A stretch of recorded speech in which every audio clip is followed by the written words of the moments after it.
बेपढ़ी लिखी यही कौम नजर आती है।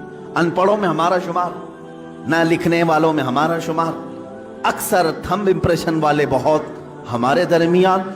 ये तो उम्मत मुस्लिमा हुजूर पाक सल्लल्लाहु ताला अलैहि वसल्लम के लाए हुए नक्श पर नहीं है, बल्कि वहां तो ये हाल था कि बाहर यूरोप के लोग रसूल पाक के शागिर्दों को देखकर फख्र करते थे। वहां का हर बच्चा लिखना पढ़ना जानता है। यूरोप में तो सिर्फ बादशाहों के बच्चे लिखना पढ़ना जानते थे, आम लोगों का तो तालीम का हक भी नहीं था। जो राइट्स ऑफ एजुकेशन होता है यूरोप में ये था ही नहीं, वहां सिर्फ और सिर्फ मालदारों के पास था।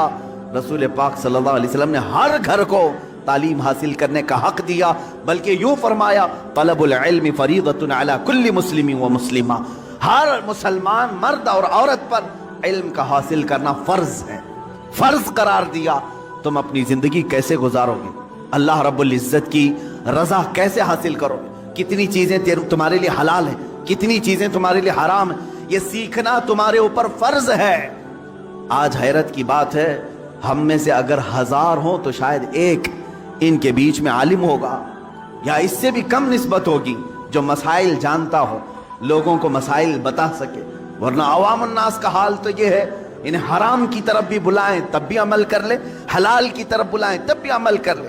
हातिबुल लैल उसको कहा गया है, रात में लकड़ियां जमा करने वाले की मिसाल जाहिल की है। जाहिल आदमी रात को लकड़ियां जमा करने वाले की तरह है।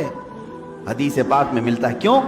रात में टोकरा लेकर जो लकड़ियां जमा करता है उसे दिखता तो कुछ नहीं, लकड़ियां भी रखता है, कंकर भी, पत्थर भी, जो हाथ में आए, गोबर भी, सब डाल लेगा अपने टोकरे में, उसे पता ही नहीं है क्या जमा कर रहा है। जाहिल की मिसाल ऐसी है, हलाल भी करेगा, हराम भी करेगा, वाजिब भी करेगा, मकरू भी करेगा, सब कुछ कर जाएगा, उसे पता ही नहीं है।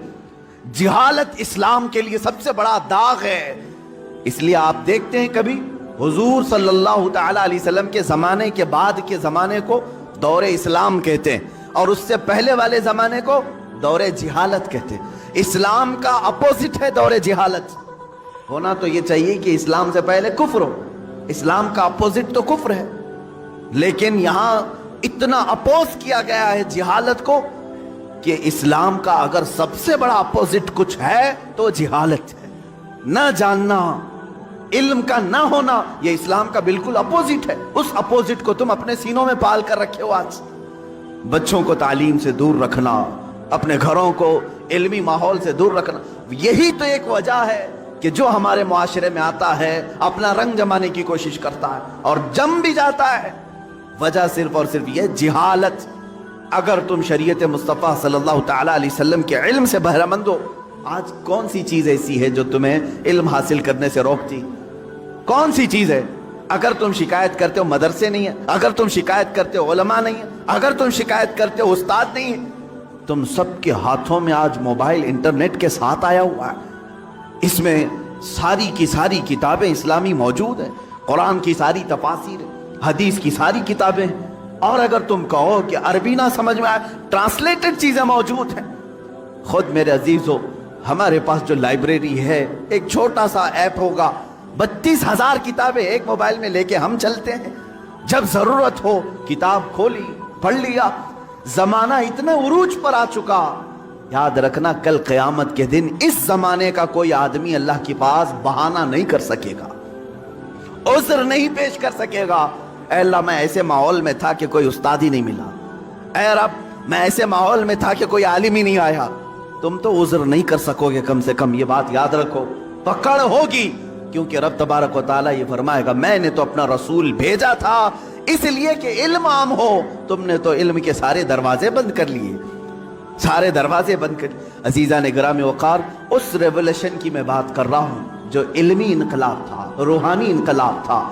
अब एक बात और, जब लाइट आ जाती है तो बहुत सारी चीजें दिखने लगती हैं। लाइट बंद हो तो पता नहीं चलता कि दीवार पे क्या है, जमीन पे क्या है, छत पे क्या है। लाइट रोशन करो, हर जगह नजर आने लगी।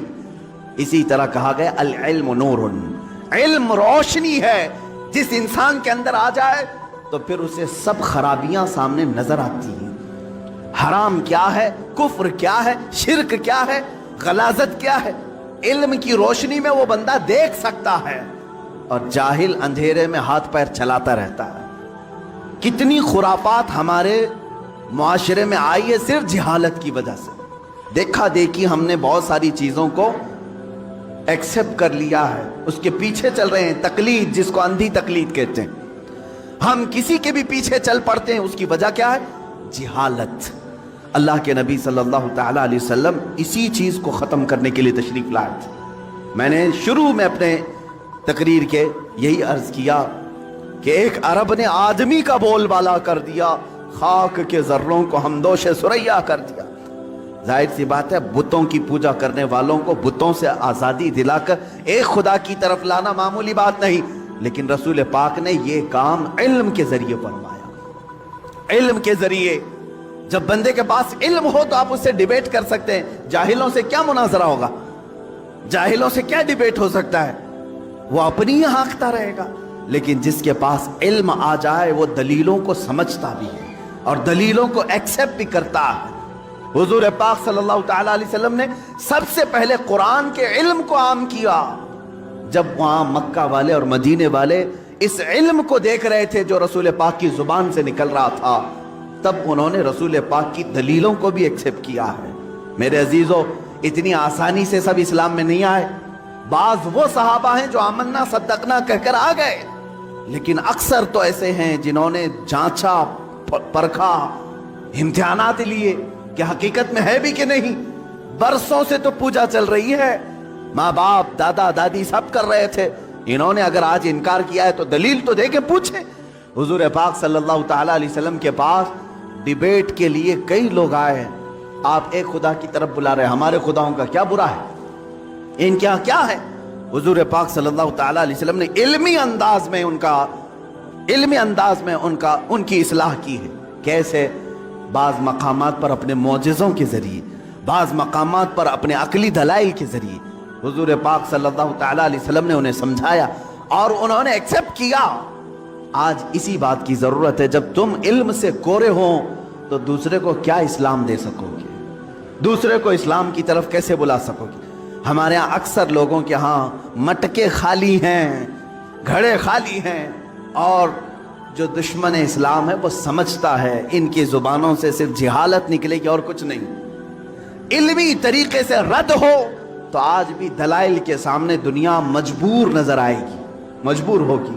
अजीज़ान गिरामी वक़ार, मैं रसूल पाक सल्लल्लाहु तआला अलैहि वसल्लम के उस रेवोल्यूशन को चाहता हूं कि आप रूह का इनकलाब ले आओ, रूह की तब्दीली ले आओ। चेहरे बदल लेने से कुछ नहीं होता।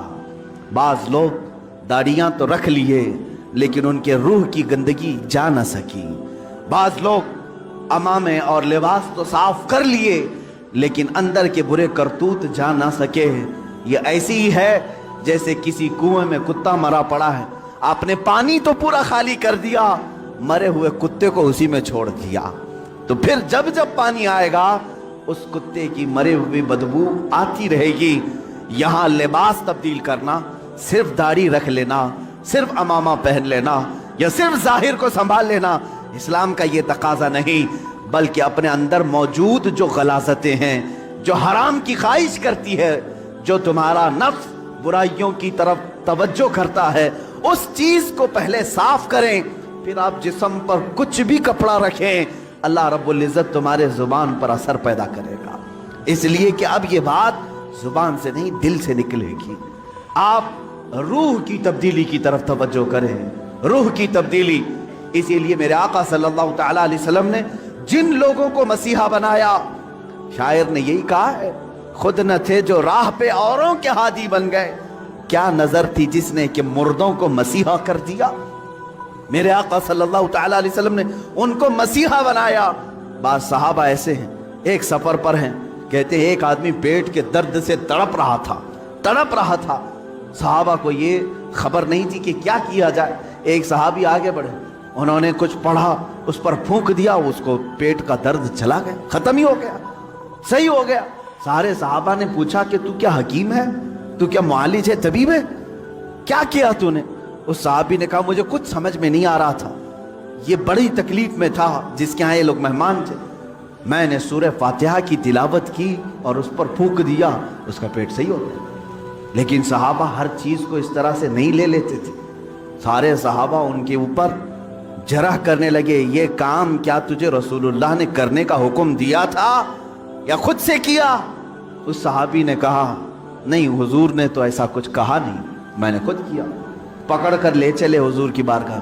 کیا قرآن کی آیتیں پڑھ کر کسی پر پھونک مار سکتے ہیں کہ نہیں؟ یہیں سے، اس حدیث سے ہی ثابت ہوتا ہے کہ ہم جو بزرگان دین کے پاس دم کرانے کے لیے جاتے ہیں، وہ صحابہ آئے، کہا اے اللہ کے نبی صلی اللہ علیہ وسلم، آپ کے اس صحابی نے آج ایک عجیب و غریب عمل کیا۔ کہا کیا کیا؟ ایک شخص کا پیٹ شدت سے درد کر رہا تھا، انہوں نے سورہ فاتحہ پڑھ کر کے اس پر دم کر دیا۔ حضور مسکرائے اور فرمایا کیا تمہیں معلوم نہیں سورہ فاتحہ کا ایک نام سورہ شفا بھی ہے؟ سورہ فاتحہ کا ایک نام سورہ شفا بھی ہے۔ میرے صحابی نے جو کیا بالکل صحیح کیا۔ عزیزان گرامی وقار، سورہ فاتحہ آپ بھی پڑھے ہیں، بہت سارے لوگ پڑھیں، پھونک ماریں، کتنوں کا درد جائے گا۔ یہاں کیا ہے؟ زبان کی تاثیر ہے۔ جب دل اندر سے پاک ہو، زبان سے جو نکلے وہ اثر رکھتا ہے۔ محبوب الہی کے پاس ایک شخص آیا، اس نے اپنی بچیوں کی شادیوں کی شکایت کی کہ گھر میں کچھ بھی نہیں ہے، مال کچھ نہیں ہے، آپ کچھ رحم فرمائیں۔ انہوں نے 2-3 ڈھیلے اٹھائے اور 3 بار قل ہو اللہ احد پڑھ کر کے دیا، اس کے ہاتھ میں دیا۔ تو بندہ کہتا ہے میں گھر لے کر گیا، وہ ڈھیلے تو دیکھا وہ سونے کے تھے، گولڈ تھے۔ میں نے بیچا، شادی کی، لیکن فارمولہ تو مل گیا تھا۔ اس نے بھی اپنے گھر میں ڈھیلے اٹھائے اور قل ہو اللہ پڑھنے لگا، 1000 بار پڑھ لیا، ڈھیلا تو ڈھیلا ہی تھا، کچھ نہیں ہوا۔ دوسرے دن وہ آیا محبوب الہی کے پاس، کہا آپ نے اس دن مجھے جو دیا تھا کیا پڑھ کے دیا تھا؟ کہا قل ہو اللہ پڑھ کے دیا تھا۔ کہا میں کتنی مرتبہ آپ نے پڑھا تھا شیخ محترم؟ محبوب الہی نے کہا 3 بار پڑھا تھا۔ کہا میں 1000 بار پڑھا، ڈھیلا بدلا ہی نہیں، ویسے ہی ہے۔ محبوب الہی نے فرمایا جا پہلے اپنی روح بدل لے، ہر چیز بدل جائے۔ اپنا دل بدل لے، اللہ تیری زبان سے ہر چیز کو بدل دے گا۔ آپ کی تاثیر جو ختم ہوگی تو روح کے بدلنے سے۔ آپ نے اپنی روح کو اور اپنے قلب کو غلاظتوں میں اگر رکھا ہے تو زبان کی تاثیر ختم ہو جاتی۔ حضرت سیدنا سلیمان جزولی رحمت اللہ تعالی، جو دلائل الخیرات شریف کے مصنف، وہ کہتے ہیں درودوں کا مجموعہ انہوں نے لکھا ہے، کتاب لکھی۔ ہم سفر پر تھے، عصر کی نماز کا وقت تھا، ٹائم ختم ہو رہا تھا، کنواں قریب میں تھا، وضو کرنے کے لیے پانی نکالنے کے لیے کوئی چیز نہیں تھی، ہم پریشان تھے ساتھی لوگ۔ ایک چھوٹی سی 10 سال کی بچی آئی، اس سے کہا بیٹا تمہارا گھر قریب ہے تو بکیٹ کچھ لے آؤ، ڈول لے آؤ، پانی نکال کر ہم وضو کرنا چاہتے ہیں۔ اس لڑکی نے کہا پانی چاہیے آپ کو۔ وہ گئی اس کنویں کے پاس کھڑی ہو کر اپنا تھوک ڈال دی، تھوک دیا اس نے، اور پانی جوش مار کر اوپر آیا۔ ان لوگوں نے وضو کیا۔ سلیمان جزولی فرماتے ہیں میں نے بچی کو روک لیا، بیٹا رک جا، ہم نماز پڑھیں گے، بعد میں تجھ سے بات کریں گے۔ نماز کے بعد انہوں نے کہا اللہ کا واسطہ دیتا ہوں، کون سا وظیفہ کرتی ہو، کون سا عمل کرتی ہو، تمہارے تھوک سے کنویں کا پانی اوپر تک کیسے آیا؟ وہ بچی کیا کہتی ہے، کوئی وظیفہ نہیں، میرے باپ نیک ہیں، انہوں نے صرف اتنی تربیت کی ہے کہ بیٹا جھوٹ کبھی نہیں بولنا، حرام کبھی نہیں کھانا، جھوٹ کبھی نہ بولنا، حرام کبھی نہ کھانا۔ ان 2 چیزوں پر ہمارا عمل ہے، اللہ رب العزت نے زبان میں اثر رکھا ہے۔ عزیزان گرامی، یہ کرامات کی دنیا ہے، لیکن میں آپ سے یہ کہوں گا کرامات بعض اولیاء کو دی گئی ہیں، ہر ایک کے لیے نہیں، لیکن تمہارے لیے سب سے بڑی کرامت یہ ہے کہ کنویں کا پانی باہر آ جائے، سمندر کا پانی ہٹ جائے، یہ کرامات الگ ہیں۔ میں کہتا ہوں ایک مومن کے لیے سب سے بڑی کرامت یہ ہے تم ادھر سے زبان سے ایک کلمہ بولو، سامنے والے کا دل بدل جائے، اس کے دل میں انقلاب آ جائے، یہ تمہاری کرامت ہے، یہ تمہاری کرامت۔ لیکن کب ہوگا؟ جب تم خود اپنے آپ کو بدلنے کی سوچو۔ خدا نے آج تک اس قوم کی حالت نہیں بدلی، نہ ہو فکر جس قوم کو خود اپنی حالت بدلنے کا، نہ ہو فکر جس کو خود اپنی حالت بدلنے کا۔ عزیز